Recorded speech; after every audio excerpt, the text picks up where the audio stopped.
This is a very exceptional book because we don't usually do original works of fiction. Though of course, whether this is fiction or not is a matter of debate. Those stories are a part of the kind of shared memory or shared heritage of a particular community. We do a lot of academic books. We do a lot of translations, literary translations from a number of languages across the world: Japanese, Portuguese, Polish, French, German, Italian, Ukrainian even recently. But we make it a point never to publish anything which could be called original fiction or original poetry or drama, because otherwise we'd be inundated with manuscripts, and there are other publishers who are known as straight publishers who do that kind of thing. But for this, we made an exception because of the very interesting nature of this material. Ghost stories, which of course are fiction, but also part of a collective memory of community. And Kathy came to us, was very dear to us. She's been a student in the department for a very long time. And when she came to us with this suggestion a few years ago, we said yes, but it took us time. We are a small outfit. We take time over books. We think that we should do that, give books that time and space to grow. So today I'm very pleased, delighted that Dr. Nilanjana, who is my long-time colleague of about over 20 years in my department and teacher of Kathy, has very kindly agreed to inaugurate this or launch this book, whatever you got it, and be in conversation with Kathy. I also want to introduce two other people who have been very closely associated with the making of the book. I can't see one of them. Shorjo, are you here? Oh, there is Shorjo, who has been copy editing the book. And there is Rupkota, who's done the cover, and she's also made a cake for us, a suitable, very appropriate cake, as we will find out. And we have, there is plenty today. I mean, Nilanjana has made mulligatawny soup, which is fantastic. We have coffee, not instant coffee, so we take our coffee seriously in the press. We have brownies baked by Kathy. We have, what else do we need? So over to you, Kathy and Nilanjana. Thank you so much, Abhijita, and a very warm welcome to all of you. We are delighted to, be gathered here for the book launch of Catherina Moss's book, which, as Tintin says, isn't entirely fiction, if you believe in ghosts. And I would first of all like to introduce Kathy to you. She's been extremely frugal with her bio note. There's so much more that we could say about Kathy, but here's the brief one. Catherina Moss completed her studies at Loreto, Jadavpur University and St. Xavier's College. She worked in the fields of Anglo-Indian research, education and corporate work with various publications and academic journals.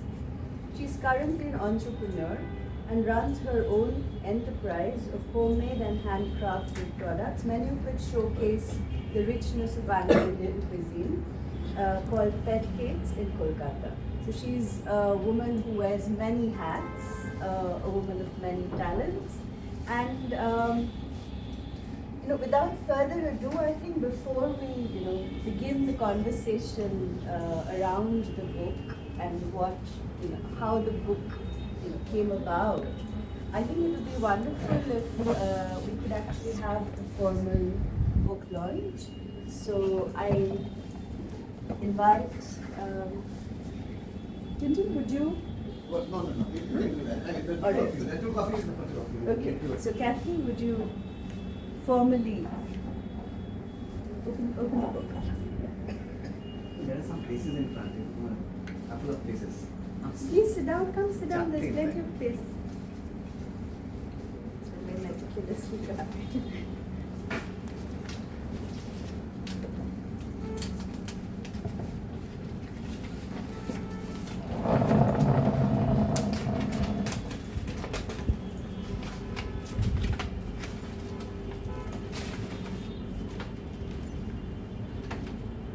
So we have the formal launch of Ghosts and Ghouls, Anglo-Indian Ghost Stories from Catherina.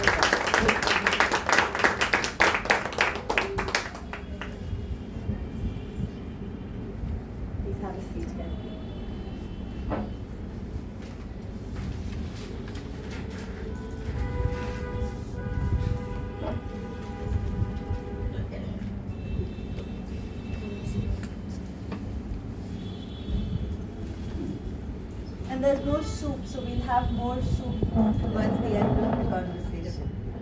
So, having taught you, having had the honor of teaching you, and also working with you while you were doing your research, one of the things I was struck by is really the depth as well as the breadth of her research on the Anglo-Indian community.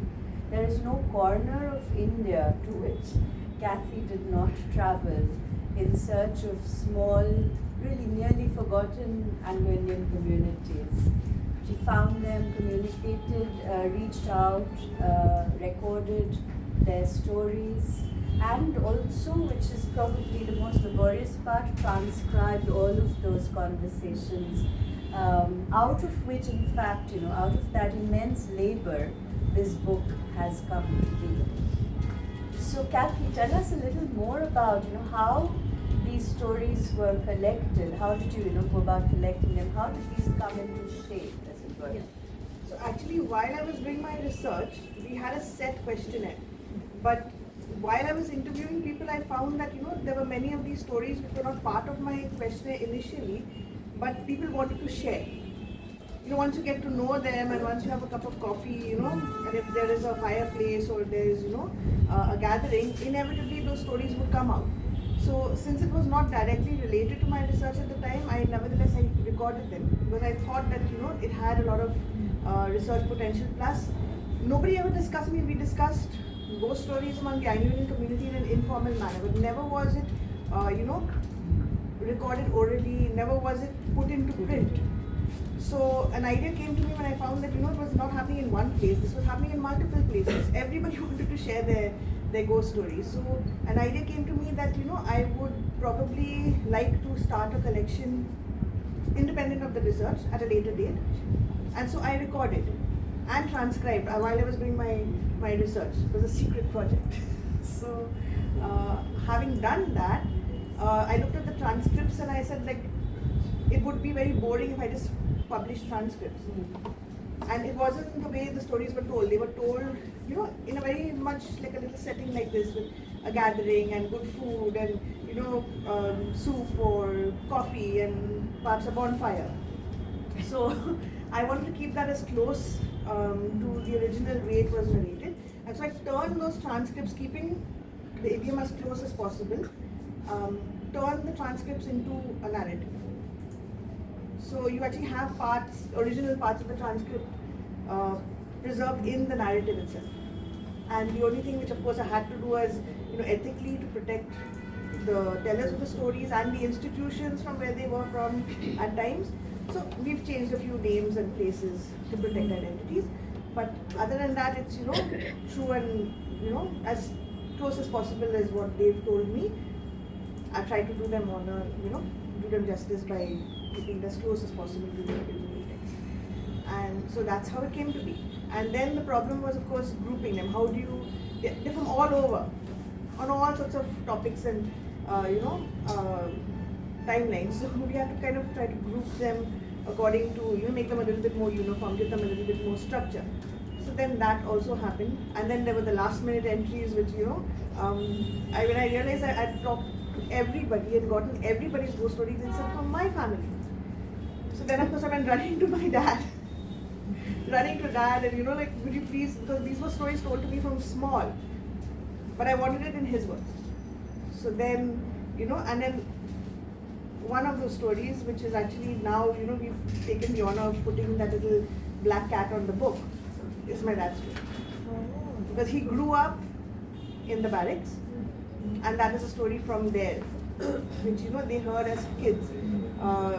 They were witness to as kids. So this way I'm not protected. So, over the years we've seen publications about, the ghost stories of the Raj, the Mem Sahibs and the Sahibs, and how, from often, before or during the Sepoy Mutiny and thereafter, you have a lot of these stories by the domiciled Europeans. But in many ways, are the Anglo-Indian stories, ghost stories that you've collected, different in, flavor or tenor? Yeah, Anglo-Indian ghost story is actually a mixture because point number one, many people think that the community was removed from the other local communities, but they were very much a part of it. They were very much intrinsically entwined with them. So you have a flavor of the local communities coming into our ghost stories, plus of course their Western heritage which was there. So you have a mixture of both. And there's one classic example I can give you which also has a theoretical bed. There's a story of the No Face. And No Face is something which was not only relegated to one area, it was widely known. It was shared by many people in many places. Of course, the first published story of No Face came from Ruskin Bond's book. But besides that, it was a well-known story in different versions, different forms from the Anglo-Indian community itself. Where the ghost they encountered had no face, absolutely no features, it was just a blank. And in some ways, if you look at it psychologically, it could also be, the Anglo-Indian search for identity, because who were they? What was their face? Was it Indian? Was it European? Was it a mixture of both? And that was a time when they were actually struggling to find that third space, which is their unique space in between both worlds. So, you have all these elements coming in. And plus, their ghosts are also tinged with a sense of humor, because Anglo-Indians, it's not that we don't feel the supernatural, we don't feel, when death happens. It's very deeply felt, but the way we deal with it is there's always a sense of humor attached. So if anyone dies, we say that they go to the guava gardens. So there is a intrinsic, unique sense of humor attached with everything. That's also what I'm trying to, imbibe in this book to kind of showcase that. So it's not, as heavy or as scary as a normal ghost story would be. Scary is there, but there's also that before you get too scared, you laugh. I'm reminded that going to the guava gardens is kind of the equivalent we have in Bengali of Potol Tulte Jawa, right? And speaking of that, in Bengali literature, we have really a plethora of ghosts, from the really scary Brahmadotti or Bemmodotti to the more innocent, Chanabu, etc. So there's a whole sort of library of ghosts, you might say, in Bengali culture. So tell us, does the Anglo-Indian community also have this biodiversity of ghosts? Yes. I mean, look at the community. It's a biodiverse people. You have people who don't look anywhere near each other. And I'm talking about my own family. In a sense, we have a wide variety of features. We have a wide variety of personalities. So the ghosts reflect the community, if you take it in that sense.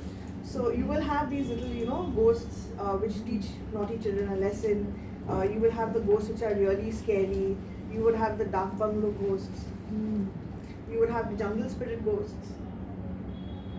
So you have the little child ghosts, or you have these little specters, and inevitably they seem to like schools, or they seem to like convents. So whether it's true, whether it's not true, it's just a tradition which has come up, and I'm sure those who studied in missionary schools, we all have that tradition of it's passed down, so to speak. Whether it's happened or not happened is besides the point, but the tradition is that it's handed on from one generation of students to the next generation. The bathroom is haunted. The roof is haunted. The Loretto So, how, because you collected stories from virtually every part of India. So within a community, how do these stories stay alive? How are they circulated, within the community? There were two basic ways in which they were, I would say passed down or spread around. One was, if you look at the community's occupations. For instance, an example would be the railway families. So you would have families being transferred from one settlement to the other settlement, and with them would go the ghost stories.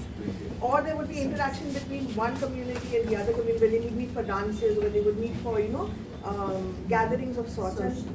And then these stories would be circulated, and then they did the course, and then sometimes those stories, it was like Chinese whisper. It was taken, a little bit was added to it, a little bit more masala was added to it, and then it became something else. And then the second way of these ghost stories kind of spreading was, we had gatherings before we had social media, before we had any, sort of commercialized entertainment, I would say, in the community. We had little gatherings in the family, maybe close friends, especially in North India where they would have bonfires. Even where I stay, when I was growing up, 31st night was not, these big parties, and the parties were there. But there was that time where we would always have this bonfire, I remember. So, in and around, and children misbehaving, keep them in check, just give them a ghost train, get quiet. That sort of thing. Or if you, in the houses itself, we have big families. We have big families. It was impossible to have, kids of maybe, 7, 10, 12. How do you keep them in check? So again, these ghost stories were put in the families, became a tradition, that's how. And then when, those kids grew up, they realized that was used to keep us in check, so they used it for their kids. So, very delightful way of passing it down. And then institutions also itself, just to kind of play a prank. As I said, the Anglo-Indian sense of humor. They're great prank callers. So, tell a ghost story, circulate it, get it around. Sometimes siblings, I'll give you an example, my dad's family. My dad's brother kind of, initiated the whole thing. They would just like stand in a dark staircase with a sheet over their head. They wait for the little ones to come up and, just come out there. So then then the whole story about the staircase being haunted came up.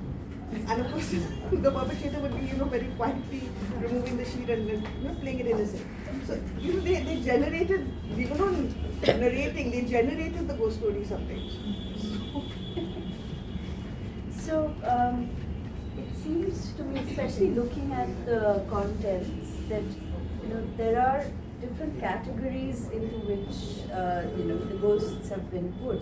So you have the school ghouls, you have the forest and local legends, you have the railway ghosts, and you have miscellaneous spectres, too diverse to be put into any particular category. And there's a very interesting section called supernatural spaces. What is that about? So basically, Anglo-Indians who were working in isolated occupations, for instance, say a lone guard somewhere. They would be in a situation where, you almost felt in between worlds. You were in a different locality, you were away from family, different traditions, alien spaces, and then you were put in this isolated place in the dark, with a lot of jungle around, for instance, lesser known settlements. So, how did they shed these places? How do they, process it in their own way? So sometimes it came up as, a supernatural explanation. Plus there were things which, if you live in those areas, there are actually things which you cannot explain. So it was their way of, the best way of kind of making sense of what could not be explained. So give us a sense of, the very different kinds of places you visited. I mean, I remember you telling me about Anglo-Indian communities you found who spoke like Bhojpuri and, they're making the typical chapatis by hand, and it would be very difficult, in fact, to, actually trace their origins back to... Could we actually have the phones on, vibrate? Just one, yeah.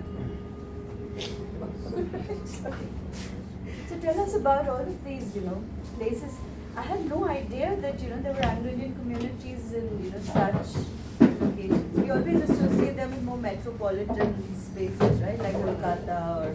Yeah. No, that is the whole point of it. That I don't know how it was a general impression that, the Anglo-Indians were, the Bara Sahibs and the Main Sahibs, and they were, separate from all other communities, when actually if you go to think about it, if you actually go into some of these places, they were very much an intrinsic part of all the communities.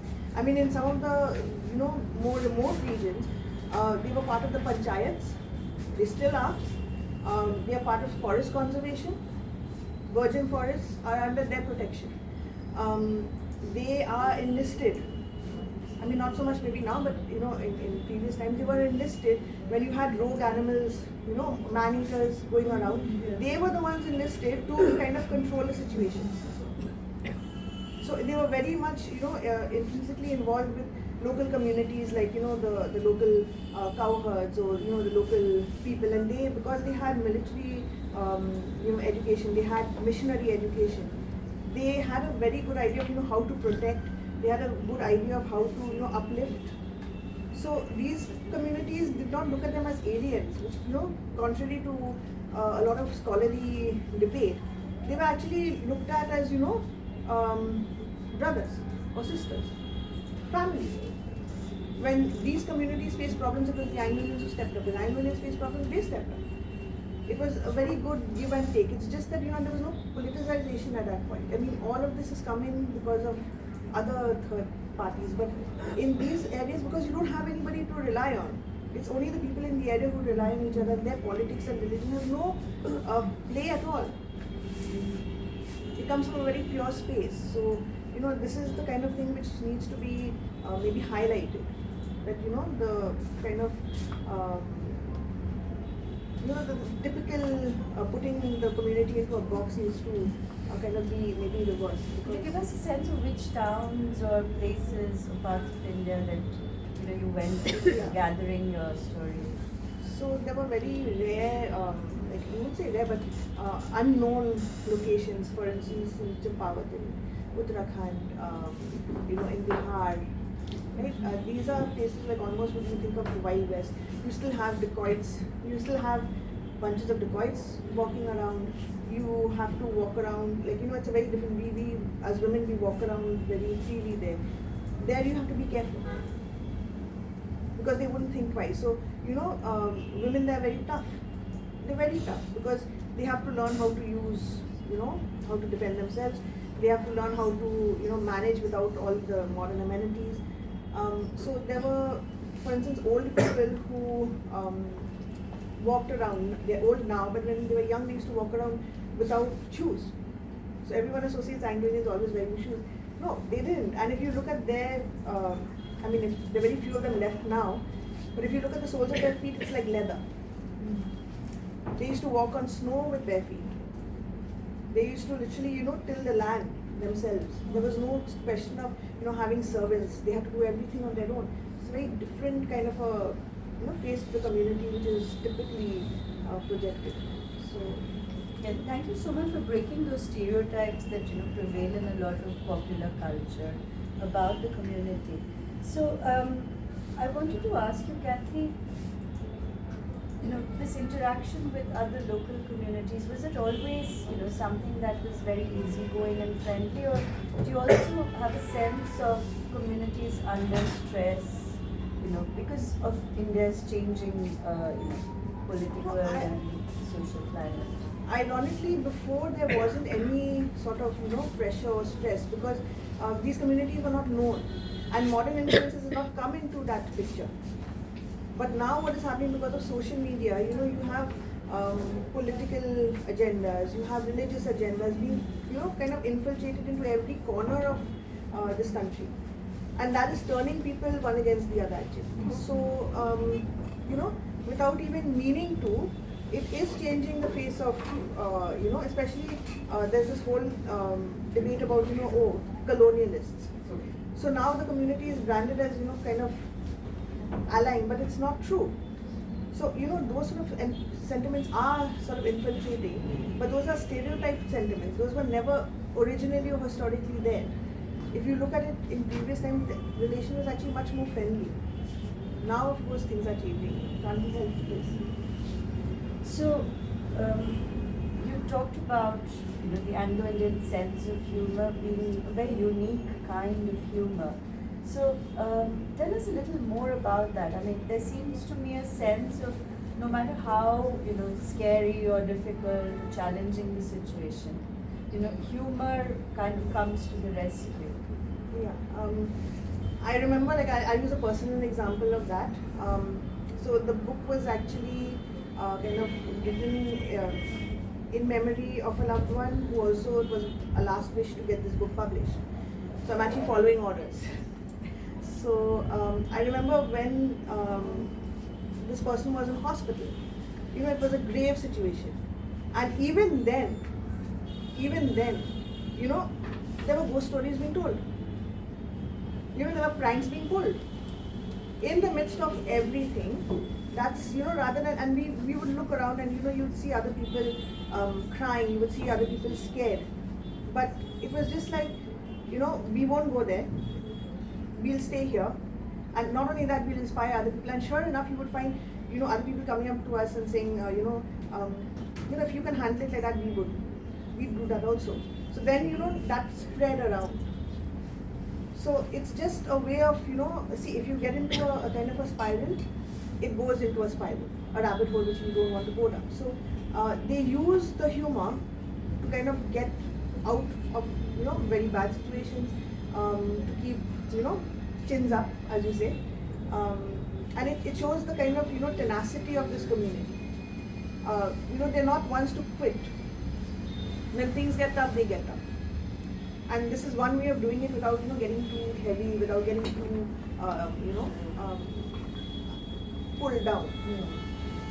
So, Kathy, I wanted to ask you, when you were, interviewing so many people around India for collecting oral histories, but also these ghost stories, did you find, because I have seen in Kolkata, for example, the Jewish community, most of the young people are, leaving Kolkata, going abroad in search of, jobs, etc.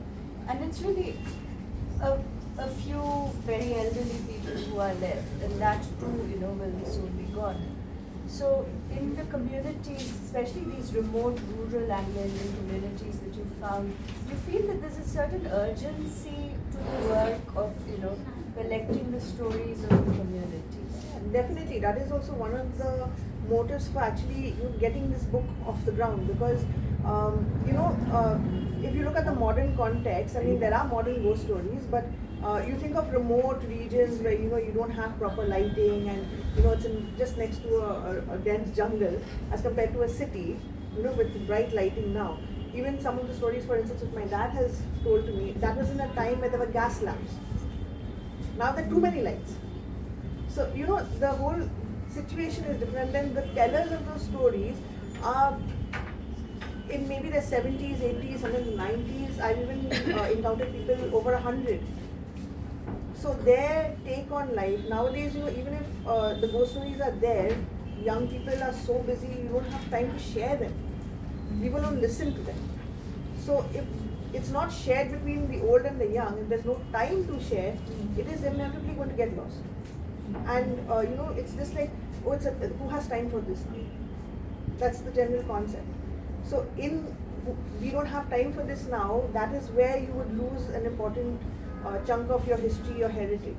So definitely there is an urgency to collect. Not only collect, record, because it's okay, you can listen, you may forget it, but to record it so that you have access to it, and people after you have access to it, and then scholars who want to actually study the community have access to it. That's the difficult part. So the book was, in a way, although it's very simple, I mean, in the sense that anybody and everyone can read it, it also has that depth to it, because it is in a sense recording these stories, and there is an element of trust as well, which had to be generated with these tellers of the stories in order for them to come up. Because if you look at any Anglo-Indian, they will talk about their history. Very few, or very rarely will they talk about the ghost stories unless they have that trust or the rapport with it. They won't come out with it. So that was also an element which I had to do justice to, because I understood that they trusted me enough to share that with me. So I did not want to do them an injustice or cause harm to anybody in doing that. So they're Yeah, I remember this deep sense of loss I felt about how a lot of the richness of the culture of Anglo-Indian communities is with each passing generation kind of getting lost. I used to do, from my Loreto school days, go volunteering at St. Joseph's Home for the Elderly in Kolkata. And it was quite a revelation, because sometimes when the older folks were in a good mood, we put on some music and they dance, and Nowadays when you tell people about learning, sort of social dancing, the only things they know is like salsa. Like you will have salsa classes mushrooming all over the city, or at the most bachata or something like kizomba. That's it. That's about it. But here there's like the minuet and like a whole range of dances. Let's say this is this dance, and I was like, wow, there's so many dances that all of these people know, and the city hasn't a clue. That so much is being lost with the communities, older generation. So yes, it is, I think, important that as much as possible documentation be done, before, as you say, people in their 70s, 80s, 90s, who past their century are gone.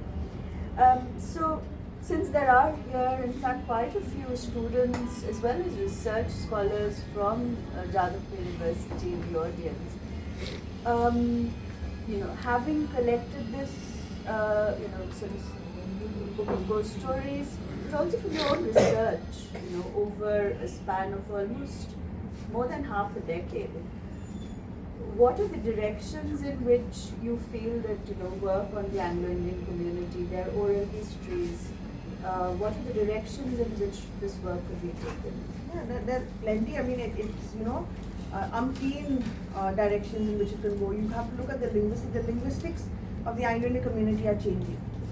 The accents are changing. Even from one generation to the next, it's changing. You just have to, those of us who are Anglo-Indians, you look at our own families, you'll see the linguistic change. So linguistics is one, oral histories are one. The ghost stories themselves are one area of research which can be done, and not much has been done in that arena at all. Umpteen amount. What about the role, because you said, a lot of these Anglo-Indian communities you encountered were in fact agriculturists, people actually working, tilling the land, or living in, forested areas. So, do you feel that nature, animals, that plays, certainly when you read Jim Corbett, for example, it's all about nature, but the Anglo-Indian communities that you have encountered, to what extent does, that close interaction with nature, with animals, inflect their stories? It's very intimate interaction between the community and nature. It's not that, people normally look at the community as urban based. But, you've got to understand that many of them were railway drivers who were in remote regions. Many of them were inspectors who were in remote regions. As you said, they were agriculturists. They had, huge properties, which included forest areas. So, people who live there, you have a different, automatically if you live in a place like that, your take on nature is much more intimate as, compared to an urban dweller. You have to have a very close understanding of, say forested areas. You have to understand how to respect. Respect does not mean provoke animals. Respect does not mean, violate certain rituals or certain practices which have been going on for, hundreds of years. And those practices are based on scientific, logic. So that kind of intimate understanding, you have to know where your boundaries are, not cross them. That is something which is very, very intricately, understood by the community. And it's, the relation with nature, animals, they also know, like for instance, don't underestimate that the Anglo-Indian community does not know about, say, herbal treatments or, rural treatments or, things which involve plants or which involve herbs. They're very knowledgeable. And it's only because of living in that area that they've gained that knowledge. As I said, they're very hands-on with their surroundings. It's not like they're alienated. They're very much a part of it. Even with animals. I mean, you have to see, they have a very close bond with animals, even wildlife. If you speak to any of the old hunters, for instance, it's not that you would think that, hunters are bad people. Many a time they've actually, true hunters actually have a lot of respect for the wildlife they hunt. They don't overhunt. They never leave an animal wounded. These are codes of honor, codes of conduct. They never shoot a pregnant animal. So when people talk about, hunting is bad, you have to look at what kind of hunting. Even fishing, for instance, it's better to fish one fish rather than throw dynamite into a river. So, they have that code of conduct. It's a gentleman's code of conduct. So that comes from respect. That comes from also an awareness that, you've got to let nature replenish itself rather than take out or overuse or mismanage, abuse it. So that is, definitely a part of the community. Children are never taught to destroy or pull plants or, abuse animals. It's never been a part of the community's culture. It's wonderful. Looking at the book, there were certain things that really fascinated me because these are terms that one associates more with, like local folklore from parts of North India. For example, the churels. There's this section called the churels of Agra, Kurnool, and Kolkata. Then there are the khudras and kuti shaitans, and then the jinn. Right? The jinn is something you associate, a lot with Islamic folk cultures. So, tell us about these. How do these get into a book on Anglo-Indian ghost stories? As I said, they were very intimately, involved with local communities. And, obviously that kind of a local flavor would enter into their culture as well. Sometimes experiences, as I said, it's questionable whether they are real or they're not real. And they've also had similar experiences. And if you look at it, any kind of dealing with the supernatural, every community has what I would say base sort of practices which are similar. It may deviate in some ways or the other, but we all have base practices to deal with certain negative situations or negative entities. So, they found that similarity, as I said. They found that similarity and they kind of, just went with it,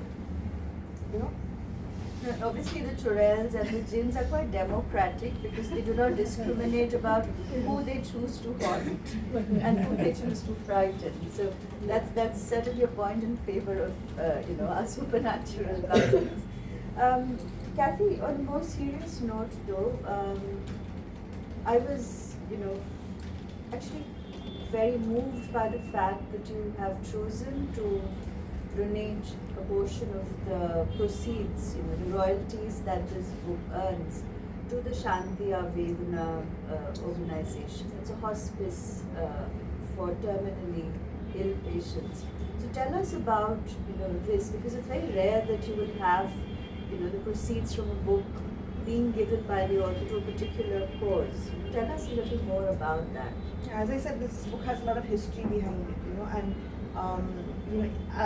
as I said, talking about the Anglo-Indian sense of humor, this book was actually crafted at a time which was a very, very difficult time. As I said, a loved one of mine had cancer, and we were dealing with this. And that's how, the idea was there, I had everything there, but it was crafted while all this was happening. And it was the wish of that person to get this published, and that's what I'm doing. So, that's how we came across Shanti Avedana actually. And we realized, what a gem of an institution that is, because he was in Shanti Avedana in his last days. Yeah, so I had a personal experience of the good work of that organization. It was actually started in 1970 by a Goan gentleman, formerly, very fondly known as Dr. Losito. He was L.J. D'Souza. And he'd gone abroad and seen, what the concept of a hospice was, and he started one in India. He started a trust basically which funds this hospice, and of course there are people who do donate, to make it better. It is open to all religions, all creeds. There's no distinction or discrimination made, and the only thing is that they have to be terminally ill. They have round-the-clock, medical care. They have morphine being administered. It's very much like a home environment, just to make the patient's life comfortable and give them that peace which they desperately need at that point. So, when all this was happening, I just realized that, not many people know about this. And had we not known about it, the situation would have been far different. So, I took it, upon myself that, once this book does come out, since this organization, helped us in time of need, it's, just right that, we make this hospice a bit well known in this country. People don't know it exists. And it's there, and we need a place like this. And it has branches in various cities in India. So, this is a way of getting it on the map. And of course, donation is part and parcel of everything. I mean, if they give to us, then we need to give to them. It's wonderful.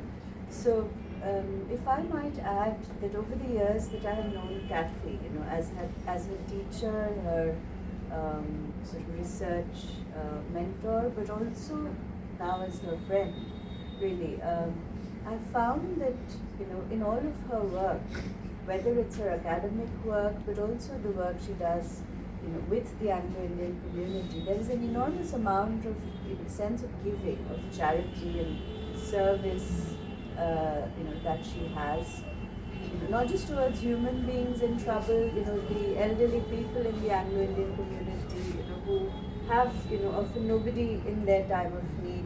Kathy is right there, when they're in dire straits, but also animals, right? So, since we were talking about animals just a while ago, have you found also, in the Anglo-Indian communities that you have been interviewing, that, humans are often, our senses are blunted by city life, so we do not sense the supernatural as acutely as, animals do, for that matter, or children sometimes. So do you have any, Lots of them. I mean, Yeah, do share. the community, as generally, I'm speaking in a general manner, they have a good relationship with animals around them. Like, for instance, strays. There's been a lot of scholarly work also done. I think in Chaurangi Lane, there was that scene where the protagonist walks with the stray dog, and we've often compared the community to that as a hybrid. The movie? Yeah, the movie. So taking from that, I mean, we've always had animals around us. And another thing is also the community. Everyone thinks of them, as I said, urban. But even in the urban centers, they would always have a pet, or they would have, birds, or they would keep, at some point they would keep hens or ducks. Because huge families, how do you feed them? You have to rear your own. So, you would always have animals of some sort around. And these animals would always, they were family. They were not considered to be outside. So, when the family was in danger, they would raise a signal. Especially during wartime, when you would have the planes going overhead, you would see the animals' reaction first. They would tell you when the planes would come before anything else happened. If there was something as you would think of as supernatural or wild animals around, they would be the first ones to raise the alarm. So as I said, Anglo-Indians became very attuned to the animals. I mean, in those centers, they're very attuned. I mean, the first sign of a change they know. It's like they know where the wind is blowing because the animal tells them that first. And especially even in the military sense, we're only talking about rural or urban, but what about those in the military? At that point of time, you had people on horseback.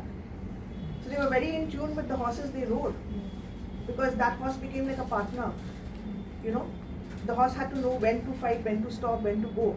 And that kind of, relationship between the rider and the horse was crucial in, going into battle. So, as I said, and horses are very sensitive animals, so are dogs.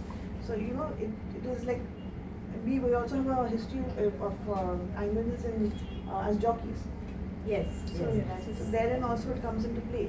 You have to read your animal before even getting on or attempting a race. So, some of the best jockeys in India, in fact, past years have been Anglo-Indians, in fact. So, since we're trying to, have that feel of, listening to ghost stories by the fireside or, around the bonfire, it would be nice to hear Kathy read a little section from her book of ghost stories. And while we do that, those of you who haven't had a chance to have soup, we will get the soup to you, right? So soup and stories around the bonfire. So what are you choosing to read, Kathy? I had a plan of reading a story called Golden Button. So this is again, showcasing a little bit of the humor, which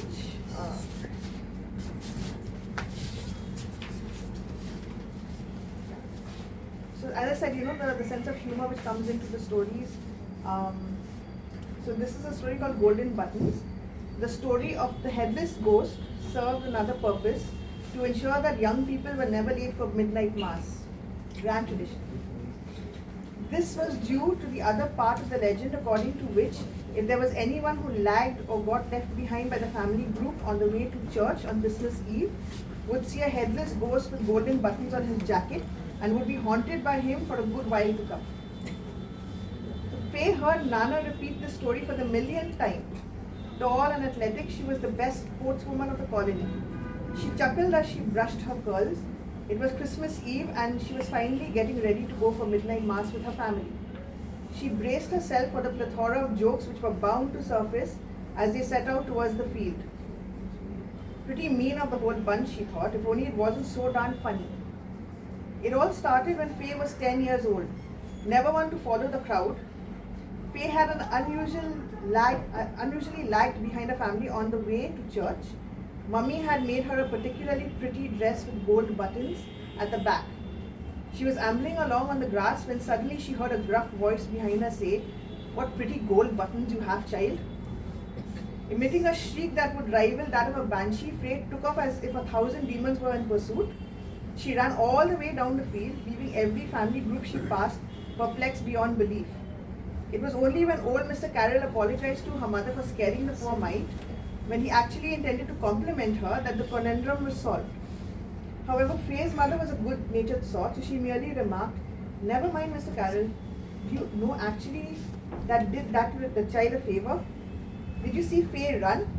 That girl is sure to become one of the best printers St. Mary's will ever produce." So that is one of the more innocent ghost stories. There are others which will definitely send a shiver down your spine. And I think that it would be nice for all of you, to share. We do have, in fact, Kathy's father is there in the audience, who's one of the people who, told some of the ghost stories that are collected here. And there are people here, some of who have told me that they love ghost stories. They're quite passionate about anything that's scary and spooky. So rather than just the two of us having this conversation, it would also nice to have a bit of sharing from the audience. Stories that you would like to share around the bonfire, the metaphorical bonfire that is here. Or any questions that you'd like to ask Kathy about, her research, or about the community which she has been working for, for so many years now. So, anything that you'd like to sort of, strike up a conversation or. There's a question I'd like to ask. Yes. So Kathy, you said that part of the stories are from the transcripts, right? So here you are writing this book, so it has to have your voice. But then you're also trying to accommodate the voices of different people. So how did you navigate that? I just thought of myself, as like a conductor where, other people are singing, I'm just like kind of, guiding you along a structured path. So my role was actually in the background. It is actually their story, and most of the people who have actually narrated the stories, they've become dear friends now. Because as I said, it took an immense amount of trust. So, I want to do them due respect. It's their voice, and many of them, why I took it upon myself to kind of share these stories is because many of them don't have the confidence to come out with their own stories. They may be just, for instance, a simple housewife or a grandmother, or somebody who's not who doesn't have that confidence to actually come out or write, or has the tenacity to push forward a book into publication. So as you said that you have a great danger of those stories being lost, because not everybody comes into the forefront. Even if you go to a community, there are some people who will come forward, but then what about the shy ones?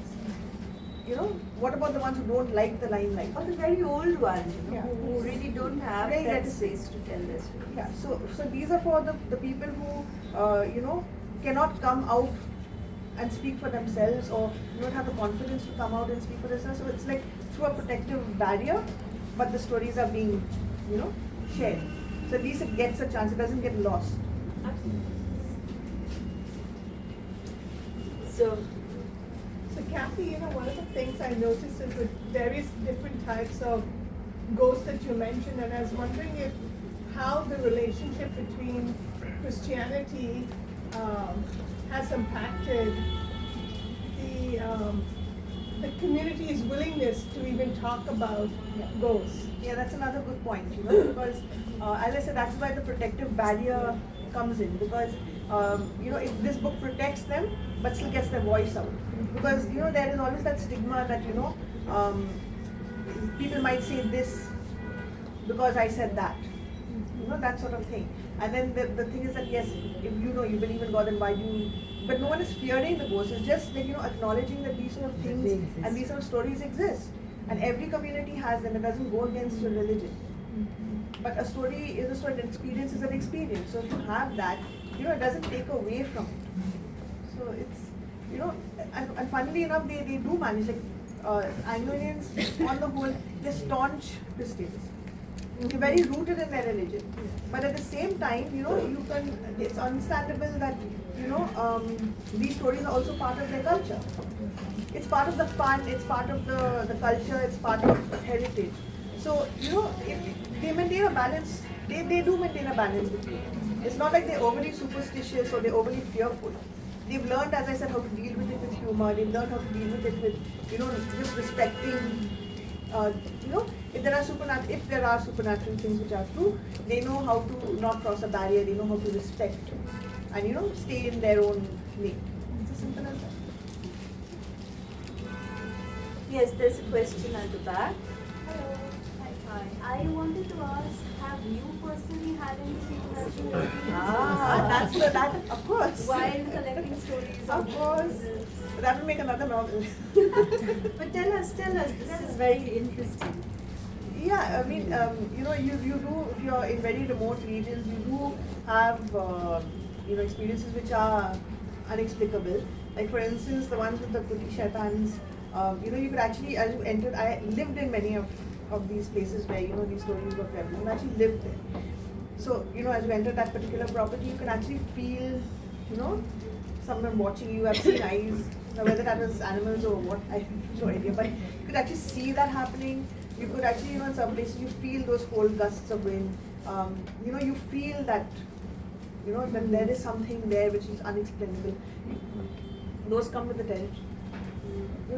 Of course, in other places, of course, they were, they would purposely tease me, for instance, did you hear that? And did you hear that? And I was like, too tired. I just went off to sleep. And I told the ghost to excuse me. Sorry. Are there any more questions, things you'd like to share? Yes. Hello. Thank you for this incredible conversation. I look forward to reading the book.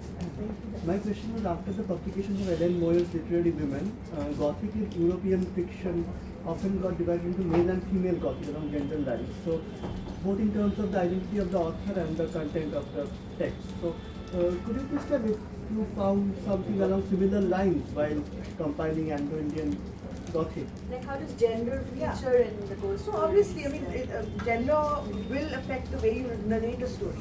For instance, males who narrate, they would actually be a little bit more difficult actually to kind of get the stories out of, because females are more ready to talk, and again, me being a female to female, it's easier than the other way around. And females are also more expressive. With males, you have to kind of prod out the details, because they will just tell you the basics and expect you to fill in the rest of it. So we would have to ask, and then sometimes it was not if it wasn't a comfortable situation, how do you eke the story out gently?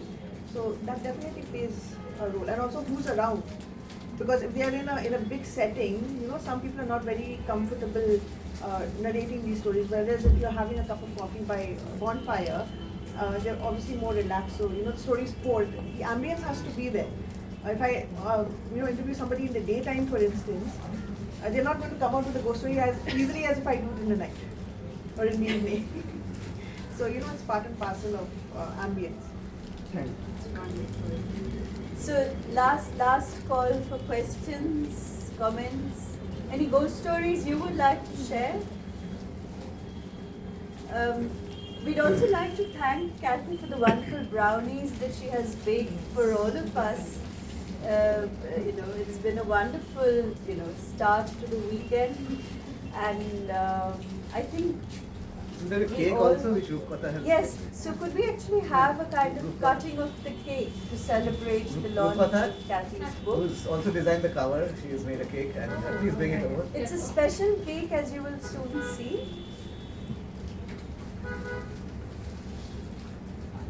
As we do this, the books are for sale, and indeed all other books of the press at a 20% discount, which is